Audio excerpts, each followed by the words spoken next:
বাবা মা তো সন্তানকে মহব্বত করে, এটার কোনো বাসা নাই, এটা বাবা মাকে শিখাইতে হয় না।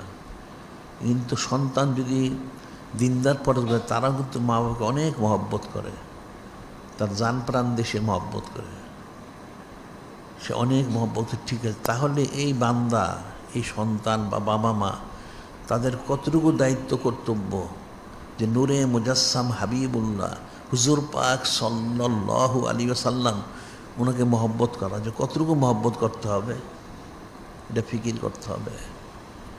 একইভাবে যিনি খলিক, যিনি মালিক রহমান তালিক, ওনাকে কত মহব্বত করতে হবে, সেটি তো বলা হয়েছে যে লা ইউমিনু আহাদুকুম হাত্তা আকুনু আহাব্বা ইলাইহি মিন ওয়ালিদিহি ওয়া ওয়ালাদিহি ওয়ান নাস আজমাইন। কেউ ইমানদার হতে পারবে না যে নূরে মুজাসসাম হাবিবুল্লাহ হুজুর পাক সাল্লাল্লাহু ওনাকে সবচেয়ে বেশি মহব্বত না করা পর্যন্ত। তাহলে কত মহব্বত করতে হবে। রহমতান মির রব্বিকা, কারণ আল্লাহ পাক তো রহমান রহিম গাফফার সাত্তার, ঠিক একইভাবে নূরে মুজাসসাম রহমতুল্লিল আলামিন রউফুর রহিম। তো অনেক ফিকিরের বিষয়,